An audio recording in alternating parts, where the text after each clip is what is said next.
Long time ago in the village of Amber, there lived a woman by the name Lucia. Lucia and her husband Mike had stayed for 10 years without children.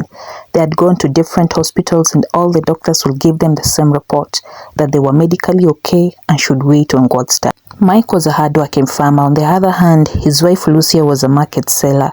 She would sell the harvest they got from the farm in the market. One day, as Lucia was going on with her business in the market, an old friend stopped at her stall.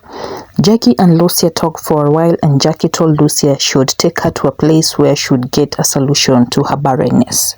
The next day, Jackie took Lucia to the witch doctor and the witch doctor told Lucia this. We will take a deep journey into the forest and consult Queen Mother, but you have to carry a calabash of items to please her so that she can talk to us. The next day, Lucy and Jackie went back to the witch doctor with the items they had been asked to carry, and they embarked on a journey deep in the forest. Once they got to a river, they stopped and the witch doctor talked to the water. She then threw some items into the water that they had brought. She then said, Lucia, your sacrifice has been accepted by the Queen Mother, and she says you should expect her visit. She will visit you in your home, and the way you treat her will determine your blessings. If you treat her well, you'll be pregnant, but if you treat her wrong, you'll remain barren forever.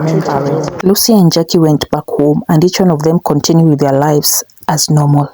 One day, a young girl approached Mike in the farm, crying and asking him to help her because she was an orphan. Mike had pity on the girl and took her home. Once they got home, he showed her the bathroom, and after she had taken her bath, he gave her some food to eat.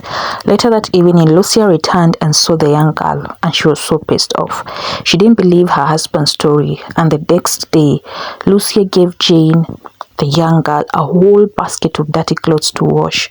She then asked her to fetch water from the river, sweep the entire compound, and fetch firewood and cook dinner.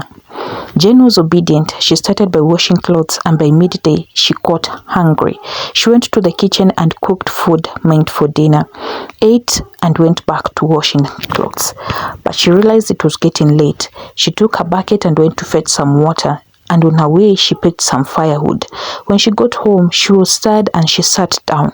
But when Lucia arrived back from the market, she found the chores halfway done.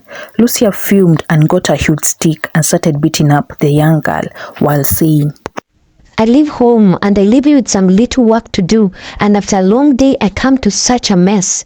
Who do you think you are? I cannot house a lazy person in my house. Lucia left Jane with bruises, and when she realized she had eaten food meant for dinner, she took a cooking pot and hit her with it, saying, So you even ate the food meant for dinner? You're so lucky my husband is almost coming back. Otherwise, he would have slept hungry tonight. Jane sobbed for long, and when Mike came back, he asked her what was going on, and Lucia answered from the background that Jane had fallen down. That evening, Mike got a herbalist who treated Jane's bruises. After dinner, Jane slept in so much pain. The next morning, after Moses had left, Lucia dragged Jane outside and pinched her ears and told her, Listen to me very well, you little brat. I'm going to work, and if I come back and find that you've not completed the chores that I've asked you to do, you will know why my name is Lucia. Jane tried, but she did not complete the chores that Lucia had left for her. Lucia came back home and beat her up again. The same routine continued until one day, as Lucia was beating Jane up, Mike caught her and grabbed the stick from her. When Mike started quarreling Lucia as to why she was beating up a small girl like that, Jane turned into a maiden dressed in white, and both Lucia and Mike were shocked. Jane then said, Lucia, do you remember when you came to us for a child? I left you with a message that I would visit you, and how you treat me would determine if I will bless you with a baby or not. After the reception you've given me in your home, you will remain childless forever. No cry of a baby will ever be found in this home unless your husband remarries. Jane was the Mami water, and after she left, Lucia and her husband were left in shock. Lucia cried. She wailed and regretted all her actions, but it was too late. Mike remarried and his new wife was blessed with twins. Mike and his newfound family lived happily ever after. The end. If you have enjoyed this story this far, please remember to give it a like, subscribe, and share. And please leave a comment on the comment section with wherever you're watching me from for me to give you a shout out on the next episode of Wonder Tales by Julianne.